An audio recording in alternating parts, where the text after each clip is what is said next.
Hola, ¿qué tal? Buenas noches a todos. ¿Me escuchan? Ahí se me pueden avisar desde el chat. Sí, sí se escucha. Se escucha perfecto. Muy bien. Muchas gracias, Bianca. Muchas gracias a todos los presentes el día de hoy. Así que, bueno, no vamos a dilatar mucho más el inicio de esta presentación, así que, pues nada, bienvenidos, gracias por su presencia. Seguramente que se irán conectando más personas en el transcurso de la hora.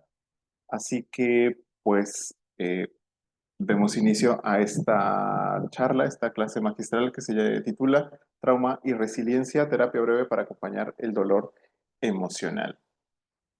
Perfecto, muchas gracias ahí a quienes me confirman desde el chat. Bueno, yo soy el psicólogo Germán Hernández, probablemente ya me conozcan de otros espacios académicos, ya sea a través de otras clases magistrales, otras charlas donde me hayan escuchado, o en algún curso que haya o hayamos impartido por ahí. Para quienes no, bueno, si es la primera vez que me ven por aquí, soy psicólogo clínico, psicoterapeuta, especialista en terapia breve, en adicciones y también en farmacología psiquiátrica, por supuesto. Tengo ya varios años dedicándome a la terapia, de hecho este año es el 10.º año desde que empecé a hacer terapia, desde hace unos 3 años aproximadamente me dedico también a la supervisión y a la formación de terapeutas. Este sería mi 7.º año. Empecé con la Asociación Mexicana de Psicología y Neurociencias, afortunadamente, que ha sido mi casa ya prácticamente desde hace 8 años. Y que bueno, hoy les traemos esta clase magistral a propósito también del diplomado en terapia breve que estará arrancando en agosto. En unas 3 semanas aproximadamente estaremos iniciando nuestro diplomado que cubrirá desde agosto hasta enero. Así que esta clase, además de intentar proporcionarles diversas herramientas y estrategias para su trabajo clínico, pues también es una probadita y una invitación para el diplomado que se viene en unas semanas. Vamos entonces a empezar con esta presentación. Les diría que, bueno, las preguntas las podamos dejar para el final, entonces me voy a ir de corrido con todo el contenido que traigo para ustedes y al final las preguntas que sean las podremos ir resolviendo, así que si de repente se cruza algo por ahí, anótenlo, que ya habrá tiempo para poderlo revisar. Y bueno, pues justo quería empezar por el título de esta conferencia, que es Trauma y Resiliencia, mostrando estos dos términos que, si bien no nacen en la psicología, hoy son términos muy utilizados dentro de la psicología clínica, dentro de la psicología positiva, dentro de la pseudopsicología también. Así que, bueno, el trauma. El trauma es una palabra que deriva del griego y que significa herida, por una parte. En medicina, que es donde empieza a popularizarse este concepto, la palabra aludía originalmente a lesiones corporales. Entonces, hoy, por ejemplo, nos resulta raro escuchar traumatismo, un traumatismo en alguna parte del cuerpo, un traumatismo sobre todo se utiliza cuando son lesiones en la cabeza. Bueno, ahí es un término utilizado por la medicina y que, como pueden ver ahí, significa o representa aquellas lesiones duraderas causadas por agentes externos. Podemos ver que esa definición no cambia mucho en la psicología y en la psiquiatría del siglo pasado y antepasado. Así que, pues, me he quedado con esa definición de trauma porque me parece que, si bien se utiliza en la medicina, es un concepto que en psicología, insisto, no tiene un significado muy diferente. Cuando hablamos de trauma o estar traumatizado, nos referimos a aquellas situaciones que han impactado en la vida emocional, en la vida psicológica de las personas y que han dejado consecuencias o secuelas duraderas en la vida de la gente. Resiliencia, por otra parte, es una palabra que lo proviene del latín y que significa volver al estado original o dar un paso hacia atrás respecto del estado original. En física, que es donde originalmente se utilizaba esta palabra, me refiero a en los campos científicos, se refiere a la capacidad que tiene un material para absorber un impacto y recuperar la forma original. Un ejemplo práctico para ejemplificar, valga la redundancia, lo que es la resiliencia en la física son estas pelotas que son como de corcho, entonces uno las puede aplastar y sí, por más que uno las aplaste, en el momento en que dejas de hacer presión, regresan a su forma original.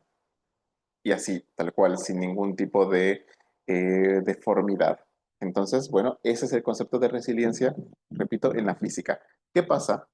Que a partir de investigaciones que están haciéndose entre los años 70 y 80, comienzan a notar un grupo de psicólogos, bueno, encabezados por un psicólogo americano, si no estoy mal, que niños que crecieron en entornos muy desfavorables no desarrollaban secuelas psicológicas. Un concepto que también tomó mucha fama en el siglo pasado fue el del trauma a partir de lo que se vivió mundialmente con la Primera y la Segunda Guerra Mundial. Los soldados o los veteranos que regresaban a sus países, sobre todo en los Estados Unidos, mostraban secuelas emocionales muy marcadas. A partir de ahí se comenzó a creer, y eso también abonado por el psicoanálisis, que además es una escuela que a la fecha sigue haciendo eco, que vivir infancias o de haber crecido en contextos difíciles, adversos, eh, era prácticamente una condena para vivir traumatizados. Por eso resulta tan relevante esta investigación que se hace en esos años 60, perdón, 70 y 80, porque demostraba que venir de entornos desfavorables o muy adversos no era una condena o no era sinónimo de generar traumas o vivir traumatizados. Hoy esto lo sabemos mucho mejor, aunque todavía haya ciertos sectores que consideran, que piensan a veces, no sé si bien intencionado o mal intencionadamente, que venir de entornos adversos es inmediatamente un sinónimo de trauma, lo cual estaría invalidando completamente justo el concepto de resiliencia. Bien, bueno, por otra parte, quiero comentarles un poco de, bueno, la actualidad en psicología y en psicoterapia ha centrado su atención en el abordaje del dolor emocional. Son conceptos que escuchamos por todas partes, que nos vemos bombardeados por todas partes, por colegas, es decir, gente que se dedica a la psicología, gente que no se dedica tanto a la psicología, y que es hablar permanentemente de esto. Entonces, prácticamente es como si salimos ahí a la superficie y empezamos a ver un montón de propuestas de cómo se aborda el dolor emocional, si desde una escuela psicoterapéutica, si desde otras, si desde la psiquiatría, si desde la medicina, si desde las pseudoterapias, etcétera, etcétera. Y eso puede llegar a también ser confuso, incluso para uno que se dedica a la psicología.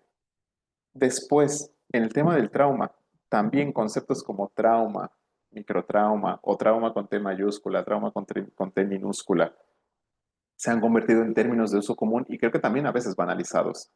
En la medida en que empiezas a hablar tanto de algo, se corre ese riesgo de que sea una moneda común a la cual tampoco se le da el valor o se le dimensiona apropiadamente. Hablar abiertamente del dolor emocional no es necesariamente un sinónimo de mejores estrategias de afrontamiento. Es cierto, vivimos en una época donde nuestro trabajo se ha revalorizado muchísimo y eso me parece muy positivo, donde se hablan de temas donde no se hablaban antes, pero como siempre, bueno, como le digo muchas veces a los pacientes, el problema es en la dosis. Tanto no hablar de estos temas sería muy desafortunado, pero el exceso de información en estos temas también resulta contraproducente. Aspectos como la cultura hedonista, una cultura que ha permeado mucho en la época actual, donde se persigue la evitación y o ocultación o silenciamiento del dolor, son elementos que dificultan el desarrollo de estrategias adecuadas. ¿Qué quiero decir? Que muchas veces se cree que con el solo hecho de hablarlo, de hacer catarsis, uno puede sanar ese tipo de situaciones adversas o de heridas emocionales que se van generando. No quiero decir que la catarsis no funcione, tiene su valor, pero a veces resulta insuficiente. Quiero mostrarles ahora las experiencias adversas que en su momento, por ejemplo, vamos a pensar en el DSM-3, en el DSM-2, en el DSM-4 todavía, se hacía un listado de, cuando tú estás ahí revisando, los manuales van por capítulos. Entonces, en los trastornos derivados del estrés estaba el estrés agudo y el estrés postraumático. Hoy creo que, dada nuestra formación de psicología, sabemos que es el estrés postraumático. Pero hubo épocas donde había un listado tal cual que te decía, estas son las experiencias que pudo haber vivido el paciente y que dieron y que pudieron dar origen a su estrés postraumático, que muchas veces era tomado como una lista limitante. Para poder ser diagnosticado de estrés postraumático tenías que haber pasado por ese tipo de circunstancias que estaban en la lista y que por supuesto tenía que ver con pérdidas, con violaciones, secuestros, guerras, entornos muy, muy complejos. Por supuesto también con muchos intereses, ¿no? Hay que pensar por lo menos, o sea, por lo menos que en los Estados Unidos los seguros médicos no te cubrían si no habías vivido una experiencia de esas que estaban en la lista. Imagínense entonces un poco el trasfondo que había. No obstante, al día de hoy, todavía, cuando se habla de experiencias adversas, nuestra imaginación siempre se va a esas cuestiones que pueden resultar más escandalosas, más complejas. Pérdidas familiares, como lo pongo ahí, laborales, enfermedades, rupturas sentimentales o experiencias potencialmente traumáticas que pueden dar origen o que pueden dar paso a secuelas emocionales que eventualmente también me impidan llevar una vida cotidiana con cierta normalidad. No me quiero quedar ahí. Hoy quiero presentarles otro tipo de experiencias de las que muchas veces no se habla, pero que también pueden llegar a generar secuelas en las personas y que a veces son más silenciosas, a veces se notan menos, pero no por eso dejan de ser menos importantes. Hago una aclaración, no con esto quiero decir que pasar por esto te puede dejar traumatizado. Tampoco quiero llegar a ese extremo. Lo que quiero decir es que hay cuestiones que vivimos en lo cotidiano que igualmente te pueden dejar una huella o que te pueden marcar negativamente. ¿Y qué puede ser? El estrés que uno vive cotidianamente, el estrés derivado de la vida cotidiana, eh, el tema de las redes sociales, mucha gente lleva muy mal el tema de las redes sociales, entonces muchos motivos de consulta hoy en día están relacionados con eso, a un mal manejo de las redes sociales o a lo que me encuentro en redes sociales, asedio en redes sociales, o resulta que el tema del bullying en redes sociales, es decir, hay fenómenos en los que de repente está faltando poner un poco el ojo y que, bueno, quienes nos dedicamos a la clínica lo estamos viendo en los motivos de consulta que traen nuestros pacientes a la terapia y que creo que estaría bueno también poder tener esos espacios de conversación. Ya lo ponía ahí, interacciones, comentarios, de repente, y les mostraré un caso relacionado con ello. Toma de decisiones. No saben la cantidad de personas que en los últimos 2 años he consultado porque hay un problema en la toma de alguna decisión. Cambiarme de trabajo, cambiarme de carrera, o tomar una carrera u otra, irme de la ciudad, quedarme en la ciudad, eh, estoy en pareja y, no, y de repente llega otra persona, no sé si quedarme con una o con otra, o estando en una relación, no sé si mantenerla o dejarla. Tomar una decisión puede ser realmente paralizante. Te puede dejar bloqueado, te puede acarrear toda una serie de ansiedades, de no poder dormir, de estar pensando permanentemente en eso. Incluso el aburrimiento. Pienso mucho en pacientes que están con problemas, por ejemplo, de control de los impulsos, que están en problemas, no sé, con el consumo de sustancias o incluso esto que se llama adicciones sin sustancia, por ejemplo, a las compras, al juego, por decir algo, y que el aburrimiento puede ser un factor de riesgo para estas situaciones. Porque claro, si me aburro, ¿qué hago? ¿Qué otra manera tengo de entretenerme? Voy y me compro algo, voy y apuesto o juego o voy a beber, qué sé yo. Entonces, por eso el título de la diapositiva. Muchas veces el diablo está en los detalles. Cosas que aparentemente son inocentes pueden terminar por generar secuelas eh, o situaciones adversas en la vida de la gente. Quiero mostrarles esta perspectiva narrativa que, bueno, en terapia breve, si bien es muy conocido el abordaje estratégico y el abordaje centrado en soluciones, muchas veces se deja un poquito de lado la perspectiva narrativa que también forma parte de lo que son las terapias sistémicas y las terapias breves. Se los muestro a propósito porque me gusta mucho la manera en la que se explica lo que sucede en la vida de las personas cuando se vive una situación complicada, cuando uno se vive una situación que puede ser potencialmente traumática. Y es que se genera desde la terapia narrativa algo que llamamos un quiebre narrativo. ¿Qué quiero decir? Todos tenemos una forma de contar nuestras vidas. Entonces, hablamos de nosotros desde que tenemos uso de razón, de cómo se ha venido presentando las diferentes circunstancias de nuestra vida y tenemos una forma también de proyectar relativamente nuestra vida. ¿Qué estaré yo haciendo dentro de un año, dentro de dos, incluso dentro de más tiempo, dentro de 5, dentro de 10? Ya habrá gente más osada que incluso pueda proyectarse dentro de los próximos 20 años, pero ¿qué sucede cuando vivimos una situación difícil, con una situación que nos rompe? Bueno, se genera, de acuerdo a la terapia narrativa, un quiebre narrativo. Un quiebre narrativo que rompe el sentido de continuidad de nuestra existencia, de nuestras vidas, tal y como habíamos proyectado. Porque si yo pensaba dentro de un año, por ejemplo, o dentro de 3 años, cambiarme de trabajo, de ciudad o empezar a estudiar algo y de repente a mí me sucede algo porque ocurre un fallecimiento, una pérdida, porque ocurre alguna enfermedad, eso rompe con la manera en la que yo tenía proyectada mi vida. No puedo seguir proyectando mi existencia de la misma manera porque me acaba de suceder algo, porque ya no puedo caminar, porque me tengo que desplazar de otra manera, porque las personas que me sostenían o eran muy cercanas para mí ya no están. Entonces, por eso se le llama quiebre narrativo, porque yo ya no puedo contar mi historia de la misma manera, ya no la puedo proyectar de la misma manera. ¿Qué sucede en consecuencia? Que se genera una necesidad por reconstruir los significados. No significa que esto que me ha ocurrido desaparezca de mi vida o que yo lo aparte de mi vida, sino que aprenda a convivir con ello. Y aprender a convivir con ello significa también poder construir nuevos significados de eso que me ha ocurrido.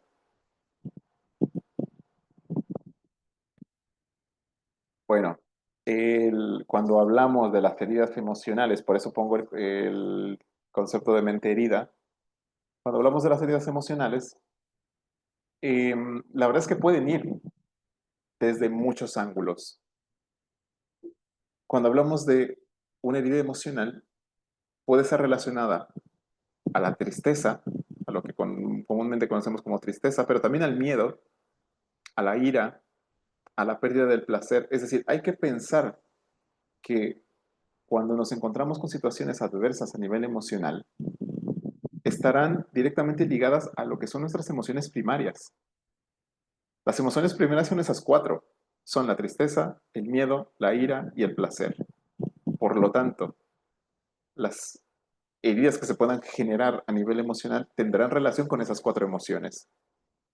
Y si se mantienen en el tiempo, pueden terminar generando, como lo ven ahí, problemas relacionados con depresión, reacciones postraumáticas, ansiedad, insomnio, rumiaciones, irritabilidad, sentimientos de culpa, desesperanza, conductas de riesgo. Y fíjense que todo eso no tiene un propósito de diagnóstico.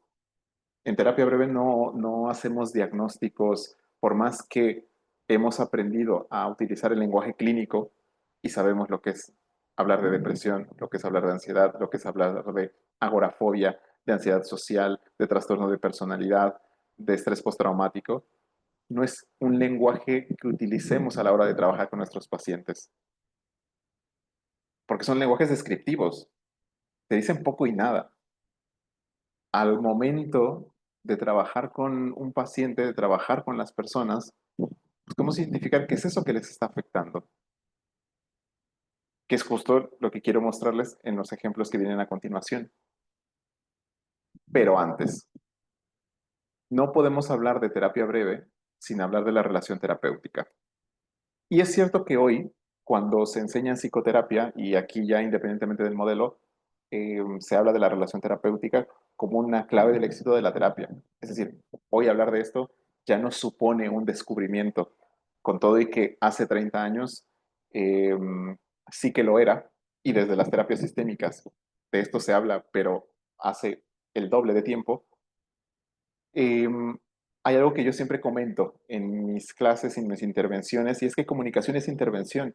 Y con eso quiero dejar muy claro que en todo momento estamos interviniendo, porque cuando se nos forma como psicólogos, nos dicen todo el rato, el diálogo es nuestra principal herramienta, el diálogo es como el bisturí del médico, pero creo que pocas veces se nos instruye adecuadamente sobre cómo utilizar esa herramienta. Y hay que pensarlo. Si todo el tiempo nos estamos comunicando, si todo el tiempo estamos utilizando el diálogo, eso quiere decir que todo el tiempo estamos interviniendo. Por lo tanto, ¿yo cómo configuro mi comunicación terapéutica para que pueda ser lo más eficaz posible? Esto es algo que lo vemos en el diplomado. No nos centramos solamente en dar una herramienta tras otra, o qué haces aquí o qué haces allá, sino directamente de cómo se hace. Poner ejemplos muy concretos de, bueno, con pacientes que pueden traerte esto, que pueden traerte lo otro, o que se comunican de esta manera, o que se comunican de esta otra manera, porque, y esto ya es muy personal, yo sí seguiré pensando que la terapia es parte de arte y parte de ciencia, porque uno puede tener conceptos muy desarrollados a nivel técnico o a nivel de la ciencia, de la psicología, pero después hay cosas que solamente la experiencia te lo da. Y cómo lo vas configurando con cada paciente, creo que también habla mucho de la destreza de cada terapeuta. ¿Qué les puedo decir de entrada? Que es importante tener en cuenta conceptos como la escucha activa. Como la escucha activa es que mi consultante sepa que yo le estoy escuchando, que sepa que le estoy poniendo atención, que sepa que tengo interés en lo que me está comunicando. A eso me refiero con escucha activa. Explorar, o sea, preguntar, poder indagar más sobre lo que sucede con los consultantes, porque además es un mensaje de interés y retroalimentar. Y no, vuelvo a lo que les decía, lo de la dosis, porque tan mal está el terapeuta que es como una tabla y no te dice nada cuando tú estás desbordándote y estás comentando y estás hablando, como es el que no te deja ni siquiera intervenir en tu propia terapia, ¿no? Cuando eres tú el consultante. Pensar que las primeras devoluciones siempre están basadas en acompañar. Hablo mucho en las formaciones del timing del terapeuta, es decir, los tiempos para cada intervención. Una persona que me está contando de la ansiedad que sufre, yo no le puedo decir inmediatamente en ese momento que tome unas respiraciones o que se haga una relajación progresiva o qué sé yo, que se ponga audios de relajación.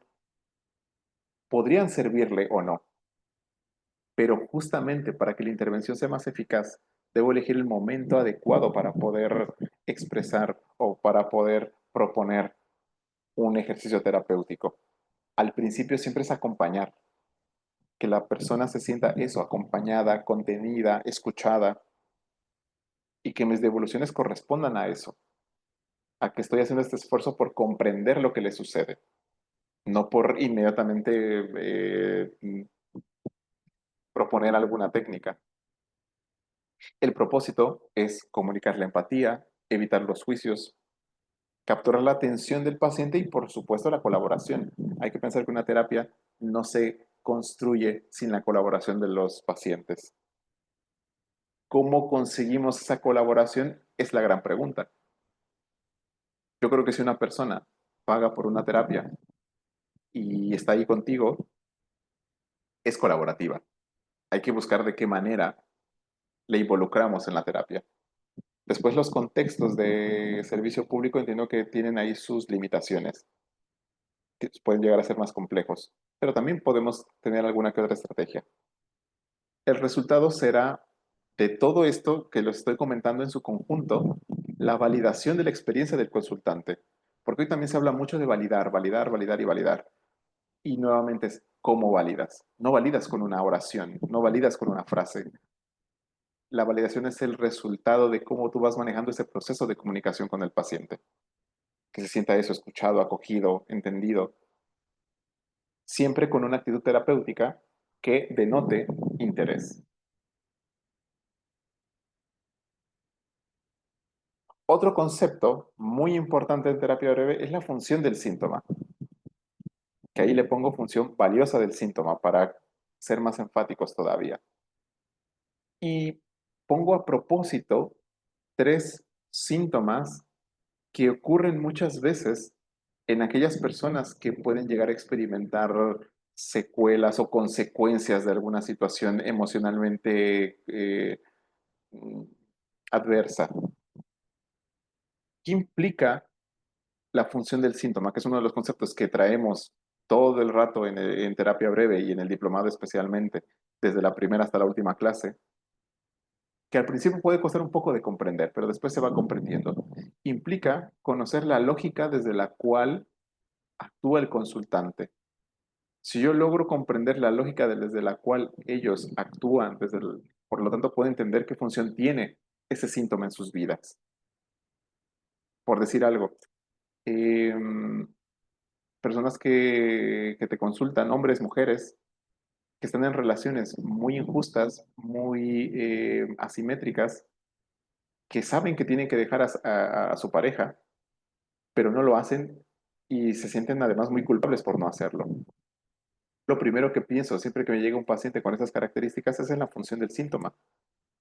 Decir, bueno, entiendo que por más que una parte de ti quiera dejar a esta persona, hay otra parte que se siente bien con ella, porque te trata bien o a veces te trata bien, porque te puede llegar a sentir reconocida por momentos, porque a lo mejor nunca te habías encontrado así de cómoda con alguien, porque a lo mejor es el temor de quedarte solo o sola. Esa es la lógica desde la cual está comportándose mi consultante. Y cuando yo le hago estas devoluciones, le digo que estoy entendiendo por qué no ha tomado esa decisión. Porque si fuera fácil ya la habría tomado, ni siquiera estaría conmigo compartiéndome eso. Estos mensajes le dan sentido a la experiencia del paciente y conocer esa función del síntoma permite normalizar y validarlo. Les decía, dejo estos tres ejemplos muy generales. Personas que tienen síntomas de hiperactivación. Entonces, ya sea porque están todo el tiempo alerta, porque están constantemente escaneándose su cuerpo a ver si ya se me subió la presión, si está latiendo más mi corazón, si no sé qué. Bueno, esto se puede traducir como una necesidad de permanecer alerta para sobrevivir, para cuidarme, para que no me pase nada. Los síntomas de evitación pueden leerse como la necesidad de tomarse el tiempo para procesar, para afrontar lentamente las cosas.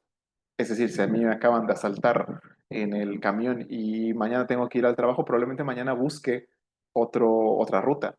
Habrá otras personas que digan, bueno, ya pasó y a lo mejor no vuelvo a pasar y bueno, retoman la vida normal. Pero para el que no, para el que le cuesta, para el que evita tomar esa ruta, evita ese camino, qué sé yo, bueno, es que se está tomando el tiempo para poder procesar lo que le acaba de suceder. Y el sobrepensar, que además es uno de los síntomas que más llegan a terapia últimamente, lo podemos comprender como una necesidad de mantener la atención sobre las cosas que me preocupan. Es decir, ¿por qué estaría yo sobrepensando en cosas que me dan lo mismo? Si sobrepienso en eso es porque en un nivel me preocupa, porque me importa esa situación. Si me importa, pienso en ello. Y me importa tanto que por eso a veces pienso más de la cuenta. No sé si me he dado a entender con esto. Yo creo que sí, pero ya lo veremos al final. Siguiendo en esta línea de terapia breve, lo mismo. No me meteré demasiado en lo que es la terapia breve, pero sí les quiero mostrar por la superficie cómo trabajamos desde el modelo. En tres fases, dividimos nuestro trabajo en tres fases. La primera es definitivamente la más exhaustiva, la que más nos lleva el esfuerzo, digamos, del terapeuta, porque es la fase donde vamos no solamente a generar la relación con el consultante, a poder hacer ese clic o ese match terapéutico, sino también será la fase donde elijamos esa estrategia con la cual vamos a desbloquear ese síntoma invalidante. Eso en la primera fase. En la segunda fase, si las cosas han salido bien, o sea, si no salen muy bien, obviamente habrá que cambiar la estrategia, pero vamos a pensar que las cosas están saliendo bien, porque también les digo, aprendiendo el modelo y ganando experiencia, las intervenciones empiezan a funcionar. En la fase 2 es un reforzamiento de los cambios que hemos conseguido en la fase anterior. Entonces, antes de intentar conseguir más cosas, más bien vamos a consolidar las que se vayan generando. Incluso vamos un poco más lentos. El tema es que los, las recaídas se minimicen en ese momento. Si hay, bueno, se trabajan, pero sobre todo que el cambio que se ha conseguido en las primeras semanas se mantenga. Y en la tercera fase, por supuesto, buscaremos seguir manteniendo lo que ha mejorado. Trabajamos sobre la evitación de recaídas, pero también exploramos esos cambios que se han generado más allá del motivo de consulta, lo que llamamos una mejoría sistémica. Porque algo que es innegable en cualquier contexto de terapia que funciona es que una vez que los pacientes están mejorando, no solamente mejora el síntoma, mejora cosas que hay alrededor. Vamos a pensarlo tan sencillo. Si yo voy porque tengo un insomnio terrible y empiezo a dormir mejor, eso inmediatamente me cambia el ánimo. Y yo me levanto con más ánimo, eh, probablemente tenga el ánimo como para saludar a mis compañeros de trabajo, para poder intercambiar más comunicación con ellos, para llevarme mejor con mi familia, para llevarlo mejor con mi pareja, para ser más productivo. Cambian un montón de cosas y eso es un cambio sistémico, inevitable. Lo que hacemos aquí es visibilizarlo, porque además permite que el paciente gane más confianza en su proceso y en sí mismo. Y otra cosa que también comento mucho es este circuito que es, digamos, este diagrama que les muestro, lo pongo en cada clase porque intento muy a propósito generar este pensamiento sistémico estratégico al momento de ver de trabajar con pacientes.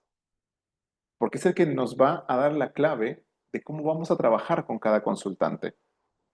Yo aquí les pongo un ejemplo, que aquí podríamos poner el caso que nos llegue. Em, hace 3 años tuvo un paciente psicólogo, porque además otra cosa, con los años, la mayoría de mis pacientes son psicólogos.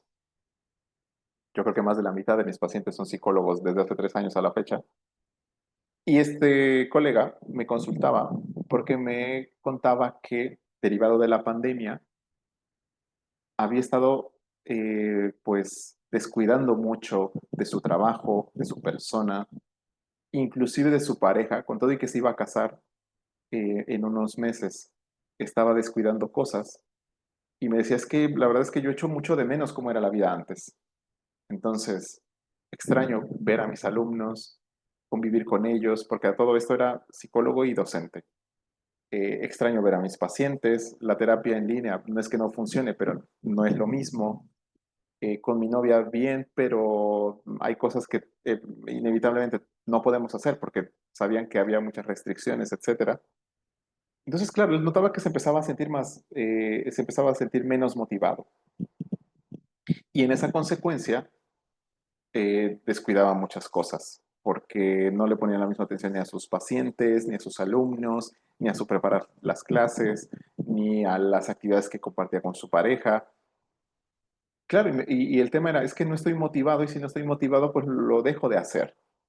Y eso se fue prolongando. Estábamos hablando de que, bueno, ya llevaban varias semanas que esto le sucedía y cada semana era peor que la anterior. ¿Qué es lo que sucede aquí en términos sistémicos? El síntoma de este chico era no estoy motivado. Su solución intentada, porque además en terapia breve siempre buscamos la solución intentada que no está contribuyendo a la solución, sino más bien a empeorarlo, era dejo de hacer las cosas que hacía antes. ¿Por qué? Porque no estoy motivado. Y si no estoy motivado, dejo de hacer lo que hacía antes. Pero ahí, paradójicamente, en esa consecuencia, se reforzaba su falta de motivación, porque como no hago lo que hacía antes, pues menos motivado estoy. Y en eso el circuito se reforzaba. Entonces la motivación, perdón, la desmotivación crecía. Por lo tanto, ¿qué hicimos en terapia? Ir directamente sobre la solución intentada, bloquear esa solución intentada. Y ustedes pensarán, claro, qué simple y qué sencillo que si dejaba de hacer cosas, pues las vuelvo a hacer. Y pueden tener razón. Aquí el asunto, y lo que es muy interesante, es cómo le planteas a un chico psicólogo que se dedica a lo mismo que tú y que probablemente esta solución ya la vio, cómo le planteas comenzar por ahí. Por eso les decía, yo creo que ahí está el arte de la terapia, porque hay muchas cosas que nosotros, incluso siendo psicólogos, a veces no nos salen. Creo que todos tenemos puntos ciegos. Y bueno, con él era proponerle ir de a poco, con una pequeña cosa al día, una, la más pequeña. Él empieza a hacer una cosa pequeñita cada día y cuando se dio cuenta, esto ya era una bola de nieve. Entonces, en cuestión de un par de semanas, el hombre que empezó levantándose unos pocos minutos antes de hacer su trabajo, se levantaba un poco más temprano, ya se daba un baño, se hacía el desayuno, comenzaba a medio preparar las clases y poco a poco. No estamos hablando de que de una semana a la otra le cambió la vida. No, pero sí aproximadamente en 3 o 4. Muy bien. A partir de aquí, voy a comenzar a mostrarles varios casos. Son en particular 3.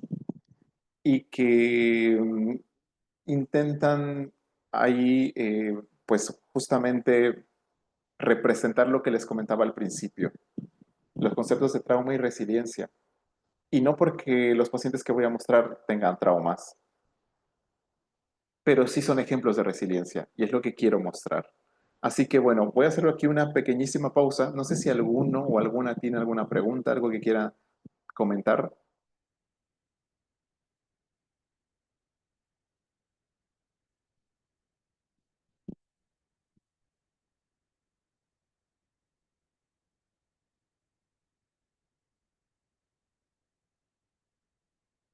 Todo bien, perfecto. Pues bueno, si está todo bien, continuamos.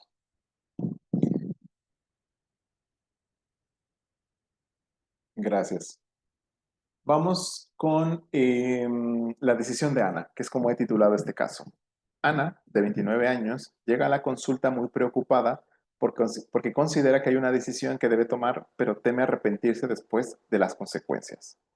Mientras una parte de ella sabe que lo mejor es terminar su relación, por su bien de ella, hay otra parte que piensa que debería quedarse en la relación para no romper la familia. Hay que pensar que esta chica tenía 2 hijos o tiene 2 hijos. eh, y porque podría ser difícil encontrar otra pareja en el futuro, lo cual la pone en una situación de absoluta ambivalencia. Nunca he estado conforme en mi relación. Hace meses que vengo meditando esta situación y creo que lo mejor es terminarla, pero cuando estoy a punto de tomar la decisión, simplemente me quedo bloqueada. Aunque una parte de mí no quiere seguir, la otra recuerda la infancia difícil que pasé y que no quiero que se repita para mis hijos. Estoy desesperada. Estoy empezando a tener ataques de ansiedad y duermo fatal últimamente. Esto viene a mostrar lo que les comentaba hace un momento, cómo algo de lo que pocas veces se habla en entornos terapéuticos, que es la toma de una decisión, todo lo que puede generar en esta chica. Ataques de ansiedad, dormir muy mal, pero además siempre en estos casos hay una culpa de no puedo tomar esta decisión, soy incapaz de tomar esta decisión. Una sensación de impotencia con la que también trabajamos en terapia. ¿Qué les quiero decir ahora mismo? Si yo trabajo con su ansiedad o con su insomnio, me estaría equivocando. No porque no se puedan trabajar, por supuesto, yo le puedo dar alguna estrategia para la ansiedad, le puedo dar alguna estrategia para el dormir, Pero hay que pensar que el meollo de todo esto es que tenemos a una chica que está atorada en la indecisión, en la ambivalencia, y que a partir de esto se genera todo el resto del malestar. O sea, si esta chica sigue en la ambivalencia, por supuesto que aunque duerma un poco mejor, le seguirá quitando el sueño. Aunque no tenga ataques de ansiedad, probablemente siga con cierta sobreestimulación cotidiana. Quiero mostrarles brevemente, porque también esto nos daría para una clase entera si me pongo a dar detalles, cómo fue la intervención. Si bien Ana experimenta síntomas de ansiedad e insomnio, la situación que sostiene el problema es la decisión que lleva postergando hace meses. E insisto, así nos van a llegar muchos pacientes. Por lo tanto, el intento de solución que no soluciona es obligarse a tomar una decisión ya, ahora, lo cual solo alimenta su angustia. ¿Cuántas veces no hemos visto personas, o incluso nos podremos haber estado nosotros en esa situación? Tengo que decidir algo y tengo que decidirme ya. Y entre más presión nos estamos poniendo, menos nos decidimos, pero peor nos sentimos por no decidir o por no ejecutar una decisión. Porque eso también es otra. A veces tú la decisión ya la tienes tomada, pero no la has ejecutado. Pues, esta chica sabía que la relación ya no iba, sabía que se quería ir y que no iba más. Pero después de ejecutarla, bueno, es lo difícil. E insisto, lo primero que uno debe comunicarle al paciente es que comprende por qué es difícil que tome esta decisión. Porque tiene una familia, porque no quiere romper esa familia, porque ella misma lo ha dicho. Yo pasé por cosas que no quiero que mis hijos repitan. Eso lo explica todo. Explica que esta chica no se esté atorada en esa indecisión. Pero insisto, el problema es justo ese, que ella en ese síntoma, cómo convive con ese síntoma, presionándolo. Debes tomar una decisión ya. Decídete ya, lo que tienen ahí en el esquema. ¿Qué es lo que yo le propongo en terapia? Que no tome la decisión. Y ahí, insisto, parece simple y puede ser simple, pero después la forma de cómo tú armas la terapia es ahí donde está como que la gracia. Porque en terapia breve, les decía, buscamos identificar cuál es la solución ineficaz, qué es lo que ha intentado el paciente para solucionar su problema, pero no le ha funcionado. Porque eso hay que bloquearlo. Hay que buscar la manera de que el paciente no siga haciendo lo que intenta, pero no le sirve. Y muchas veces nuestras intervenciones, me refiero a como la propuesta terapéutica, es un giro en 180 grados. O sea, frente a esta chica presionándose permanentemente para tomar la decisión, para ejecutarla, decir, decídete ya, yo le propongo exactamente lo contrario. En esa primera sesión le dije, bueno, Ana, me gustaría proponerte algo y es que yo entiendo que tú esta decisión ya la tienes tomada. Mentalmente tú esta decisión ya la tienes. Lo que cuesta es el momento de ejecutarla. Y quizás para ejecutarla haya que estar más preparados de lo que estás ahora. Por eso lo que te quiero proponer es que estas semanas vayamos trabajando en esa preparación para cuando finalmente ejecutes lo que ya tienes decidido. Entonces, yo te diría, de momento, no pienses en cuándo lo vas a dejar, en qué le vas a decir. Simplemente en estas semanas, más bien, vamos a trabajar en cómo te vas sintiendo día a día, en poder poner atención en esos ataques de ansiedad, en esas dificultades para dormir, en lo que vaya aconteciendo durante la semana con tus hijos, con tu pareja, pero, y que esto te vaya a ti preparando para que también te vayas sintiendo con suficientes armas para cuando finalmente tomes esa decisión. Y que en las próximas sesiones podamos hablar de eso, de tus temores, de lo que crees que pueda pasar, de las consecuencias, de lo que puede pasar si decides permanecer con él o si finalmente lo dejas. Vea todo lo que yo le estoy diciendo a esta paciente, pero en el fondo, lo que yo le estoy proponiendo central es no te tortures más con que debes tomar esa decisión. No le des más vueltas a esto, que es lo que te está al final generando todo este dolor. Ella me dice estar muy de acuerdo, le hace sentido esto que yo le propongo y bueno, esto no le soluciona el problema, pero se lo aligera muchísimo. Y a las siguientes sesiones ella venía por lo menos sin el peso de es que tengo que dejarlo esta semana, o lo tengo que dejar mañana, o lo tengo que dejar el mes que viene. No, ya ese peso ya no lo tenía, porque ella, como yo se lo había propuesto, estaba en la terapia para prepararse para el momento. ¿Qué sucede en estas situaciones? Y que también es muy paradójico, pero así funciona el modelo terapéutico. En menos de un mes ya lo había dejado.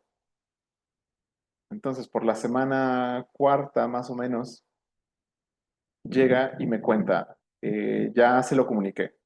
Le dije que no voy a seguir con él, que yo no voy a, que no puedo seguir con esta relación, que me voy a tomar algunas semanas para pensar cómo va a ser el proceso de separación, es decir, si me voy a quedar aquí o si él se va, si yo me voy, qué sé yo. Entonces, vean qué interesante. En el momento en que la guía terapéutica le propone dejar como descansarse a ella misma de tomar la decisión, justamente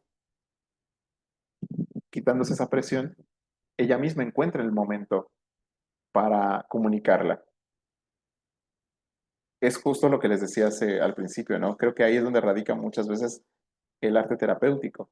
Yo como favorezco un ambiente para que el paciente finalmente dé el paso, para que se dé ese empuje y él termina haciendo las cosas. Yo no le digo, ve y díselo hoy, ve y díselo mañana, escríbete un libreto, un guión de lo que le vas a decir, no puedes continuar en esta relación porque es injusta, porque te maltratan, porque no te quieren. Eso se lo podría haber dicho su mamá o su tía o alguien conocido. El trabajo del terapeuta es otro. Bien, vamos ahora con el caso de Jessica, que he titulado No tengo amigos. Jessica, de 15 años, llega a la consulta por indicación de su mamá, quien está muy preocupada por lo que le pasó a Jessica semanas atrás. La descubrió haciéndose cortes en los brazos, por lo que la llevó inmediatamente con la psicóloga de su trabajo. No obstante, después de 5 sesiones, la señora, su mamá, no está convencida de ver muchos avances en su hija. Y aquí algo de lo que me comentó Jessica esa primera sesión. Vengo porque me he sentido muy triste durante los últimos meses. El ambiente en la escuela, hay que pensar que esta chica estaba en tercero de secundaria, el ambiente en la escuela no es el mejor. Cada año me siento más aislada del grupo, incómoda, y escuchar comentarios que se hacían de mí me generó mucha inseguridad. Muchos se alejaron y yo me alejé de otros.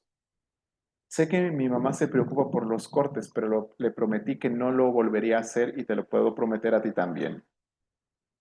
Aún así, este sentimiento de tristeza lo tengo la mayor parte del día y no sé qué hacer para sentirme así. Sé que sería muy feliz si tuviera amigos. Estos últimos meses me empecé a quedar cada vez más sola y aunque no pienso volver con ellos, me pone muy triste no tener amigos. ¿Qué pasa con esta chica? Me cuenta que toda la secundaria el ambiente era difícil, que era un ambiente hostil, que ella lo sentía como un ambiente hostil. Ella nunca ha sido el alma de la fiesta, nunca ha sido una chica extrovertida ni nada, pero tenía su grupo de amigos, un grupo reducido, tenía sus pocos amigos, lo llevaba bien, es decir, su introversión no era un problema. Pero ¿qué pasa? Que algunos meses atrás, pues se imaginarán que, bueno, si sucedía en nuestras épocas, de otras maneras, ¿no? Que se empieza a hablar de uno y de otro y se dice por aquí, por allá, y como que los chismes se cruzan, etcétera. Con las redes sociales es una carnicería, absolutamente. Y esta chica me cuenta eso, que comentarios que se hacían de ella en redes o escuchar directamente como personas que se referían a ella, o oye, escuchamos que dijeron esto de ti, o tal persona está diciendo esto, fueron pegando en su confianza, mermaron su seguridad, ella misma se fue aislando, entonces nunca fue de muchos amigos, pero los pocos que tenía los fue perdiendo, porque ella se iba alejando. O sea, es un ambiente muy criticón, toda la gente se apedrea. Yo no quiero estar en un ambiente así, pero tampoco tengo forma de moverme de aquí. Eh, a todo esto, bueno, la suerte de que cuando consultó conmigo le quedaba mes y medio de clases. Entonces, ya iba a salir de la secundaria y eso también favoreció que la preparatoria se viera como un nuevo comienzo. Es decir, ya no tienes que ver a esta gente, ya no tienes como que relacionarte con ellos, se puede crear un ambiente pues más favorable, más amistoso, por lo menos menos eh, hostil. Así que bueno, ¿cómo fue la intervención? Igualmente muy resumida otra vez. Si se dan cuenta, intento como mostrarles cuál fue la intervención central que desbloqueó todo el problema. No así, por supuesto, hubo otras intervenciones en cada uno de los casos que, bueno, con más tiempo seguramente lo podríamos conversar. En situaciones así, y con situaciones así me refiero a cuando tenemos un paciente que ha pasado por procesos previos de terapia, otro terapeuta que lo atendió hace unas semanas, o hace unos días, o hace unos meses, o incluso años, siempre que haya procesos previos, es importante conocer qué ocurrió en ese proceso previo. ¿Qué pasó con ese anterior terapeuta o con esa anterior terapia? ¿Qué funcionó y qué no? ¿Qué te gustó y qué no te gustó? ¿Cómo te sentiste en esa terapia?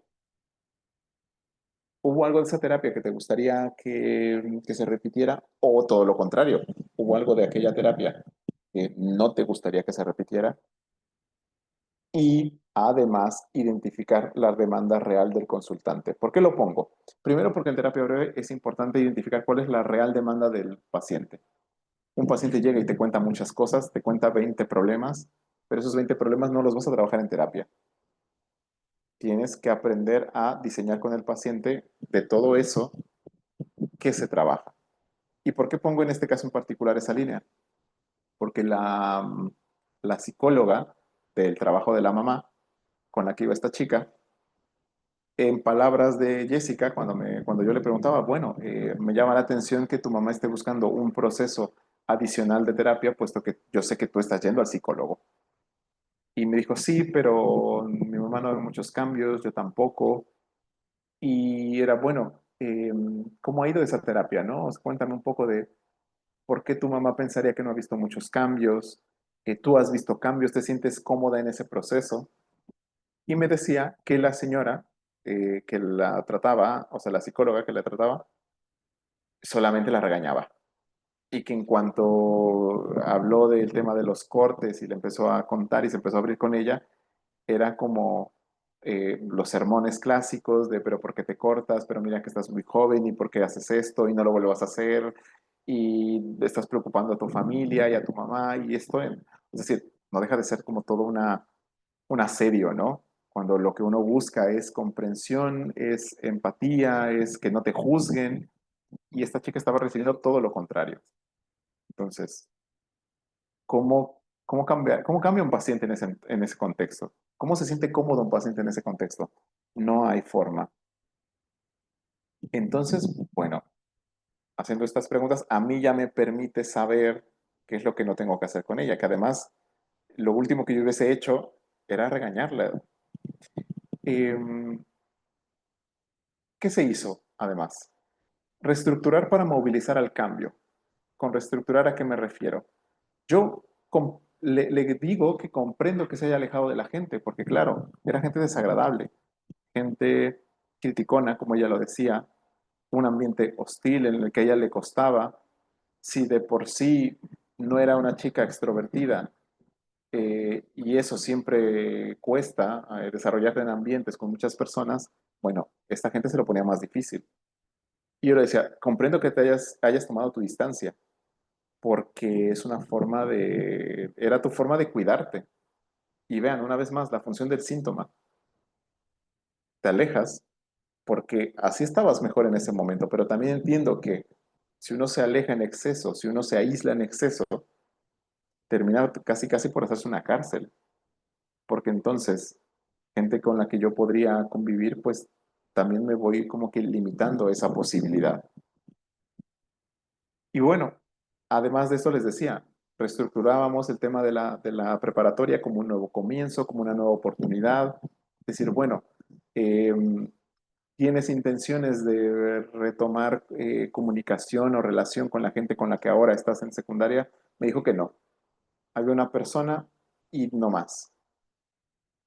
Y era como, bueno, entonces, ¿te parece que pongamos atención en comenzar a desarrollar estrategias para que te puedas hacer de amigos cuando llegues a la preparatoria? Y ya me dice completamente que sí, que va a poner todo de su parte. Y así fuimos. Entonces, en este caso, la pauta que mantiene el programa, la evitación. Fíjense que yo no hablo de los cortes, no me meto en ese asunto. Primero porque confío en ella en el tema de no lo voy a volver a hacer. Por supuesto es, si en algún punto sientes esta, este impulso o esta necesidad por repetirlo, que sea algo que inmediatamente podamos conversar en terapia. Y si requiere una sesión de urgencia, la tenemos. Pero no parto de ahí, lo sumo al proceso terapéutico, es decir, tampoco lo ignoro, pero comprendo que la demanda de esta chica es, me siento muy sola, estoy triste porque me siento sola, no tengo amigos, si tuviera amigos sería feliz. Ahí ella me lo está marcando. Entonces, ¿qué pasa con ella? Entre más evita a la gente, más sola se siente. Yo tampoco le puedo decir, pues empieza a socializar con esta gente desagradable, no lo puedo hacer. Entonces, ¿cómo construyo mi intervención? Ella me dice, al principio tenía algunas personas más cercanas, tenía unos pocos más amigos. Bueno, cuéntame, ¿cómo socializabas con ellos? ¿Cómo has socializado en el pasado? Porque claro, tienes 15 años, entonces por lo menos ya te aventaste 6 años de primaria y 3 de secundaria. ¿Cómo has hecho para socializar en otros momentos? Voy explorando formas de afrontamiento de otros momentos de su vida. A partir de ahí voy construyendo, voy buscando recursos y la voy preparando para que pueda dar el primer paso. No es solamente como que lanzarla al ruedo y que se ponga a hablar a la gente, no, todo es un proceso de prepararla. Cuando llega finalmente, estamos hablando de mes y medio de clases y después mes y medio de vacaciones, 3 meses después, llega a la prepa, funcionó lo que habíamos estado trabajando. No les voy a mentir en que tiene esta chica 20 amigos o que es la chica más extrovertida de de la preparatoria, porque no es así. Pero tiene los amigos que quiere tener y gente que tiene características que a ella le agradan, gente con la que se siente bien. Y poco a poco se va llevando con un poquito más de gente y es menos tímida para conversar, para hablar. Hace un año ya de esto. Y nada, un caso que la verdad le guardo mucho aprecio. Y bueno, finalmente, este caso que también se los quiero compartir y que este es más ahí complejo. María, de 26 años, lleva un mes acudiendo a terapia psicológica, pues había pasado por una ruptura sentimental y consideraba que le sería de ayuda un acompañamiento profesional. Un día llega a la consulta muy nerviosa y con el miedo de que caiga en un colapso mental, pues el fin de semana eh, había vuelto a ver a su abusador después de muchos años de no hacerlo, lo cual le ha provocado toda una marea de recuerdos y sensaciones que creía enterrados. Me cuenta, no creí que esto volviera a pasar, no estaba preparada para esto. Nunca he hablado de este tema con nadie y pensé que no tendría que hacerlo, pero a veces el pasado regresa y te recuerda esas heridas que no sanaste. Volví a ver a ese tipo, refiriéndose a su abusador, el sábado. Y desde ese día no hago más que recordar lo que pasó y se han revivido también sentimientos de culpa y mucha rabia contra él y contra mí. ¿Qué pasa? Yo con esta chica estaba trabajando durante varias semanas el tema de la ruptura sentimental. Se deja con el novio, lo pasa mal, pero bueno, cuestiones de un duelo por ruptura hasta cierto punto habituales, ¿no? Pero de repente un día llega con esto, casi en crisis. Y esto no lo habíamos hablado previamente en terapia. Me dice, yo fui abusada cuando era una niña. Esto yo ya lo trabajé en terapia. Yo creía que ya lo había superado. Yo creía que estaba enterrado. Pero de repente, en una fiesta del pueblo, lo veo al tipo y caigo en una especie de colapso. ¿Qué no te va a pasar? Es decir, es una reacción absolutamente normal. Tener que verlo, tener que estar ahí, saber que está a unos metros de ti, que está en el mismo pueblo que tú. Ahí me he equivocado con el nombre, le había puesto aquí María a la paciente. María, cuando estamos explorando la situación, bueno, ¿qué es lo que sucede aquí?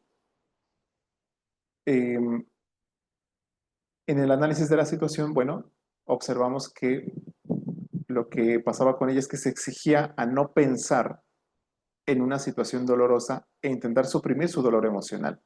Y que también es entendible. Tiene 26 años. Esto le pasa cuando tiene 9 o 10 años. Han pasado ya muchos años de aquella situación. Fue a terapia, lo trabajó. Ella consideraba que le había hecho, que le había hecho bien en la terapia y que lo había superado. Después se da cuenta que no. Y eso ya es más dolor al dolor. Y claro, es entendible que si algo te está doliendo, que si algo te está partiendo por dentro, tú no quieras pensar en eso. Tú lo que quieres es borrarla de tu mente, sacártelo de encima, no pensar, aunque una parte de tu mente esté ahí eh, insistente sobre la situación. Tú lo que quieres es no pensar en ello, suprimir el dolor. Pero claro, desafortunadamente, lo que tiene el dolor emocional es que la única manera de superarlo es vivirlo. Y es muy irónico y es muy desagradable, pero las heridas emocionales, es decir, perdón, el dolor emocional como tal, yo tengo que permitirlo, vivirlo y después de eso puedo superarlo.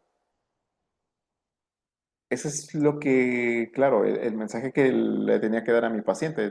El asunto es otra vez, ¿cómo? ¿Cómo yo le digo a esta chica que deje de suprimir el dolor, que lo permita? Este comportamiento les decía, es muy lógico, tiene todo el sentido. Si a mí algo me duele, yo quiero que no me duela.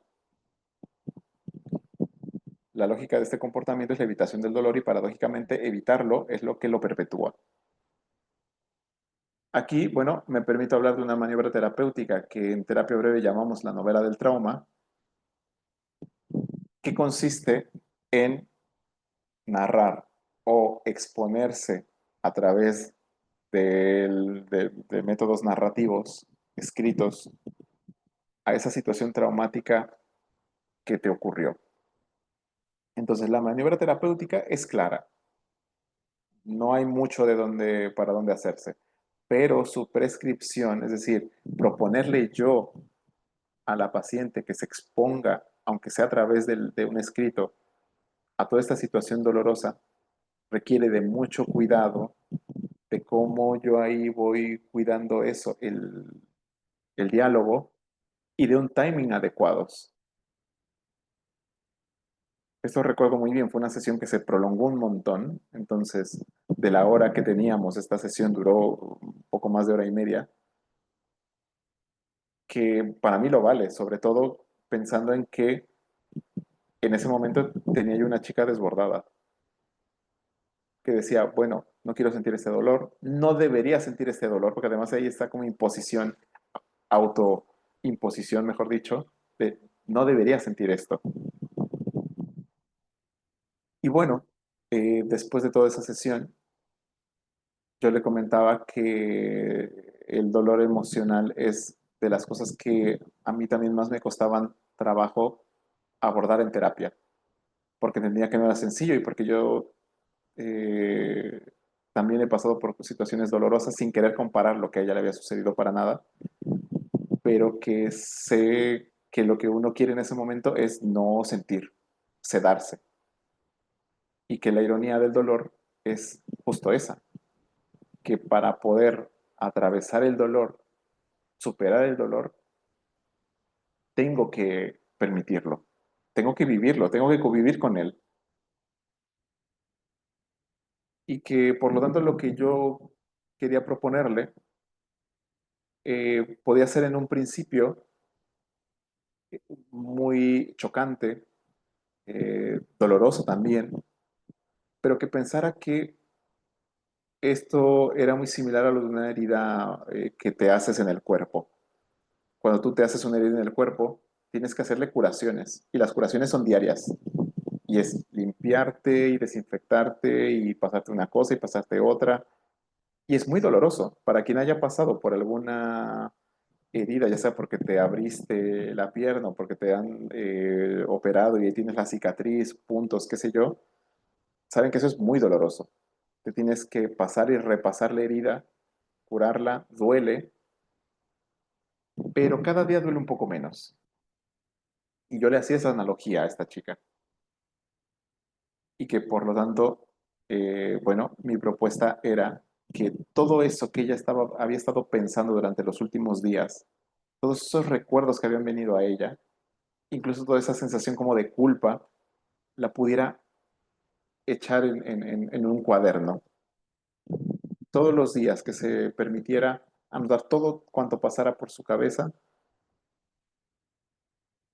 y que, y que todas esas imágenes, todas esas ideas las pudiera plasmar en el papel, que era también como una manera de crear un vehículo para que no se quedara en ella, sino que lo pudiera de alguna manera sacar y hacer catarsis.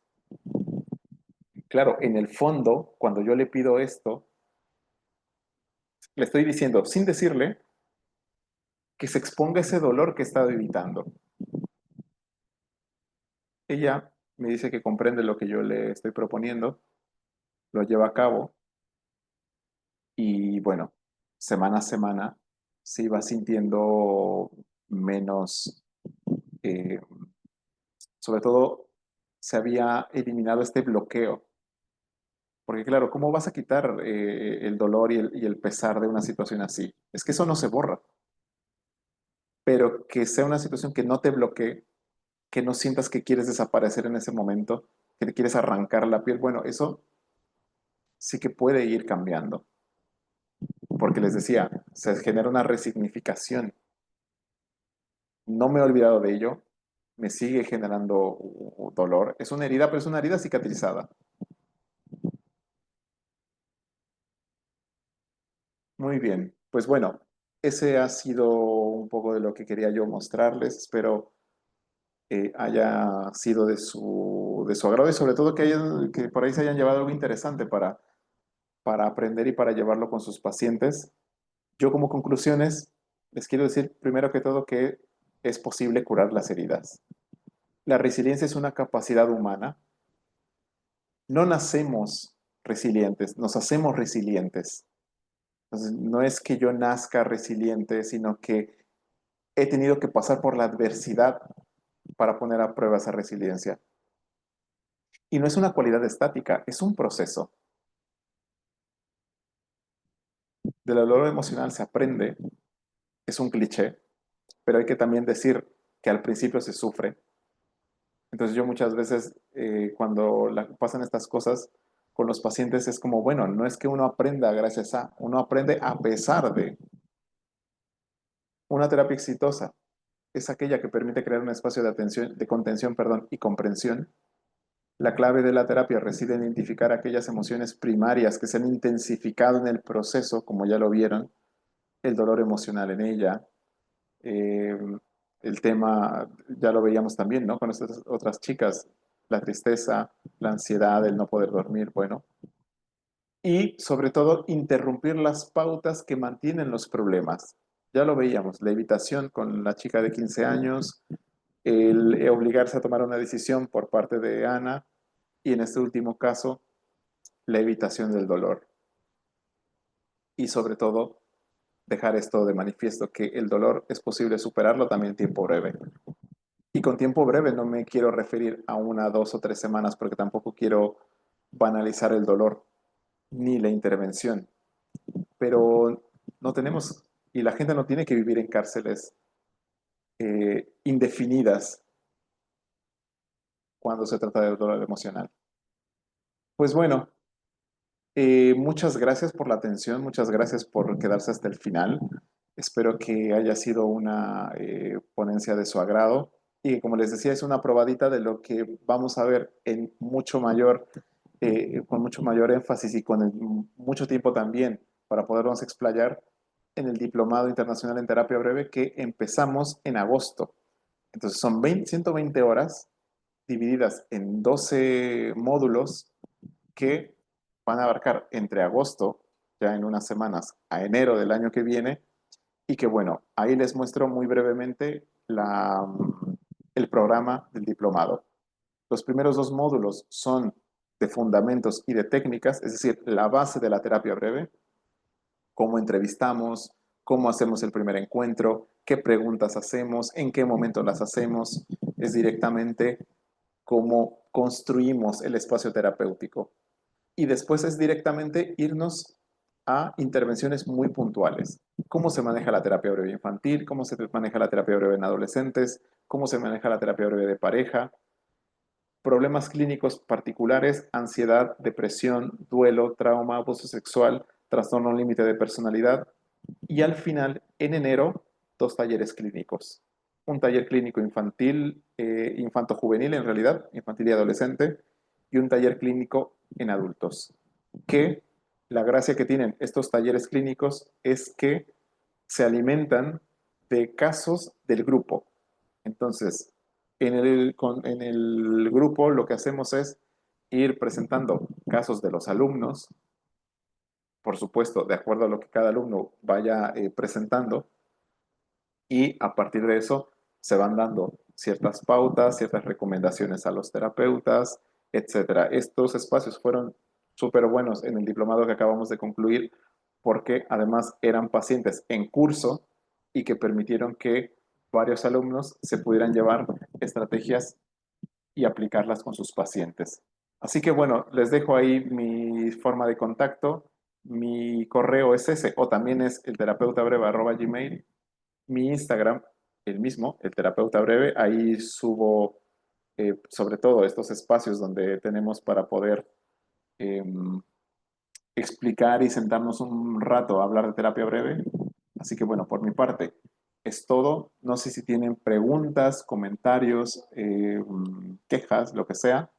Voy a leer aquí. Alejandra dice, profesor, es excelente formato. Muchas gracias. También la maestra Valentina y Alejandra los extrañaré sábados y domingos. Muchísimas gracias. Muchísimas gracias, Alejandra, ahí por el comentario. Éxitos también para ti. Muchas gracias por tus palabras. Bueno, ahí la tienen, una egresada hace unas semanas de nuestro diplomado en terapia breve. Bueno, se ha ido muy contenta de la formación. Gracias, Diana. Un saludo. Gabriela, todo bien, gracias. Suena muy interesante el taller y he tomado otros cursos con los profesores. Y claro que tomaré el diplomado por ahora. Tengo situaciones, pero espero ser de la próxima generación. Muchas gracias, Gabriela. Te esperamos. Te esperamos. Si no es esta, que puedas participar en la edición posterior.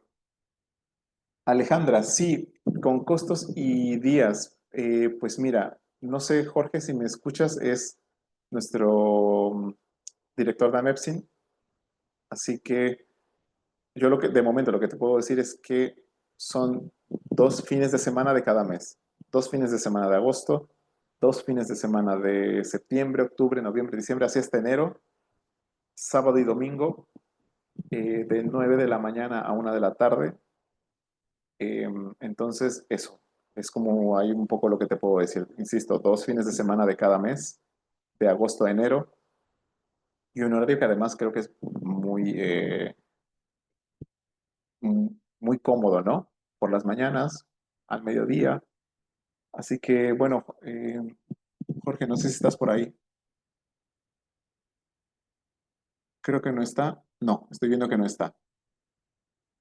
Ok, Alejandra, y no solo Alejandra, sino quienes más tengan dudas sobre el diplomado en cuanto a costos, en cuanto a, porque también, por supuesto, las facilidades de pago que hay para el diplomado.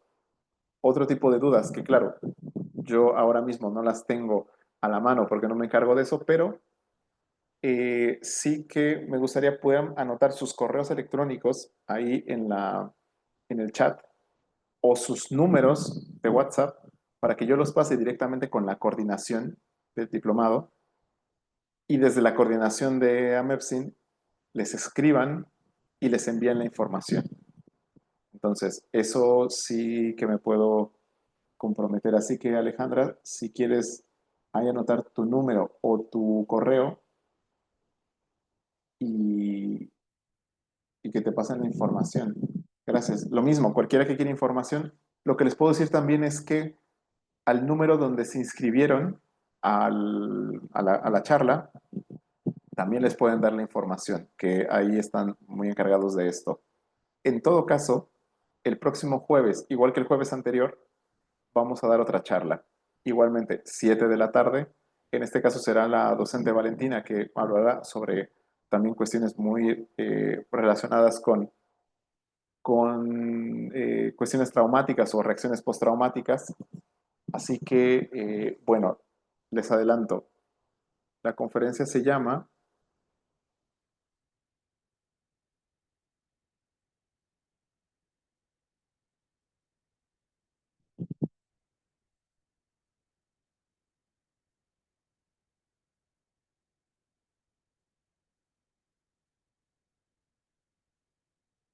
la conferencia se llama Curar el pasado, estrategias para transformar la herida emocional en cicatriz. Esa es la conferencia del próximo jueves.